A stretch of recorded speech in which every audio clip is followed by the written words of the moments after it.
It's hard to find one example of one person that's so far gone that they're unredeemable, because everybody that comes to our program to some degree has already burned bridges, either through the criminal justice system, with their family, with their children.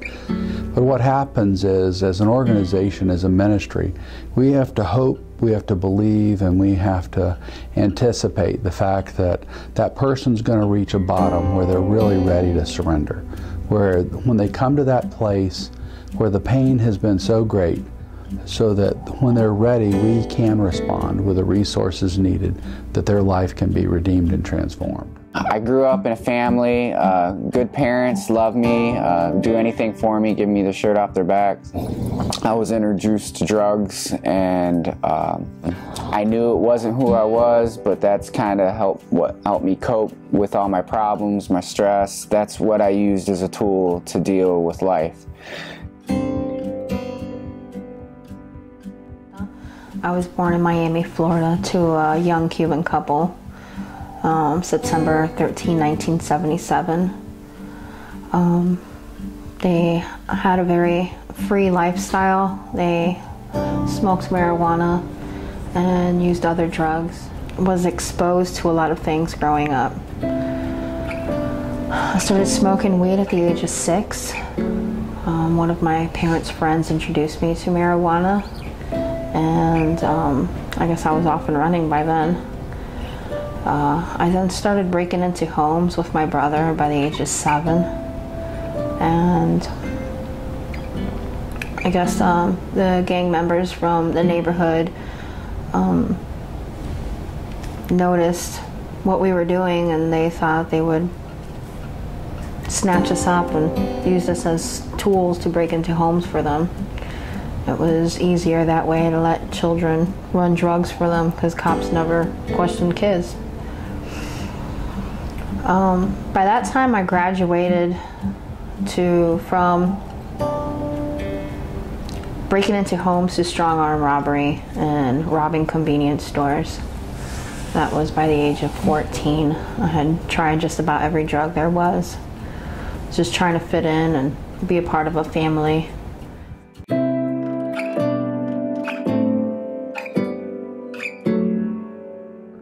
Many times the folks come to us, they've been in a family where there was abuse and neglect, and the parents' emotional needs were what guided their decision making. You know, we want to be a family with the right structure and the right boundaries, so that we're always here to offer hope, healing, recovery, and transformation.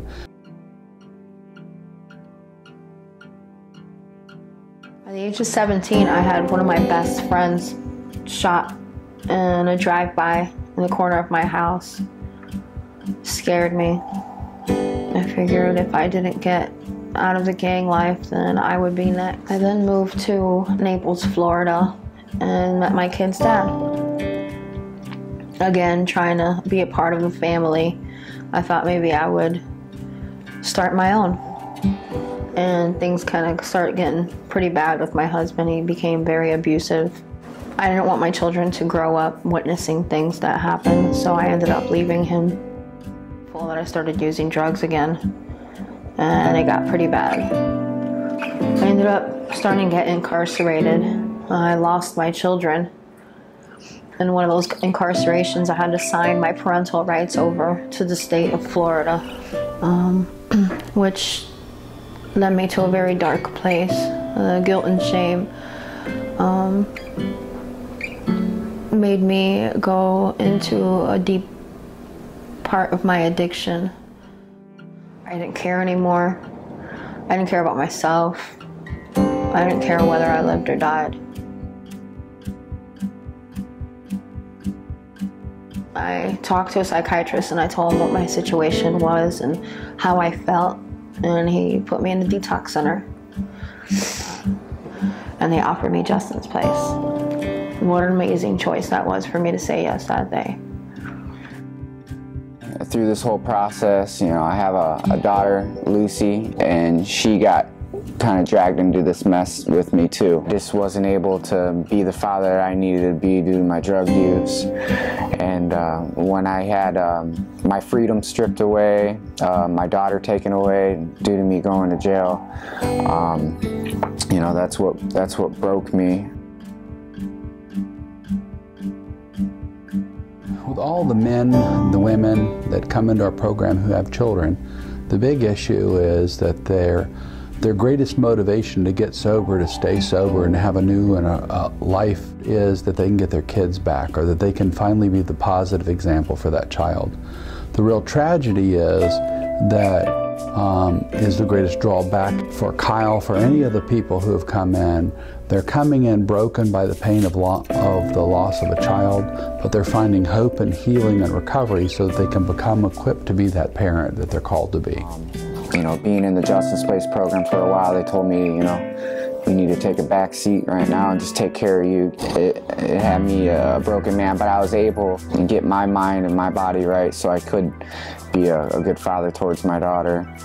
She's living with me. I have my own apartment with her now. I'm able to provide for her. I got her in a great Christian daycare school where I can go to work, know that she's safe, come back to my apartment and spend time with her. 5 months into the program, I got visitation from my children. Their guardian told me that I still had my parental rights, that somehow my paperwork had gotten lost in the system and it never got filed. There was more hope.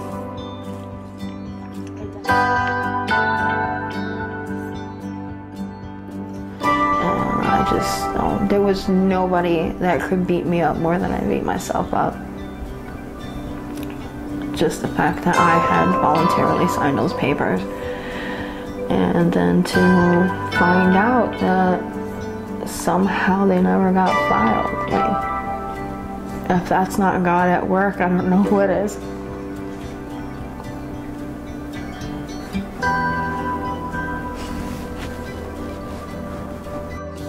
So I got custody of my children a month before I graduated, and that was like the most wonderful thing that ever happened to me in my life. Being able to reunite with my children and have a stable home for them to live in.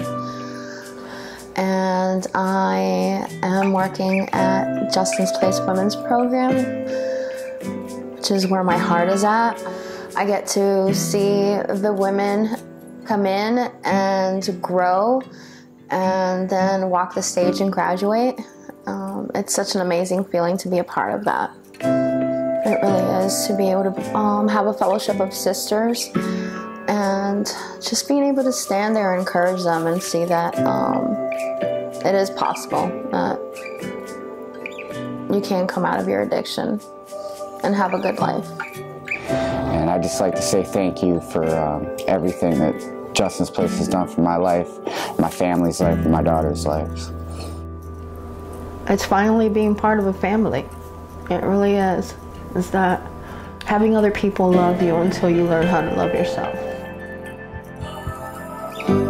The model of a family is really what we're about. So at Justin's Place, we don't take in patients or clients. We take in sons and daughters and brothers and sisters.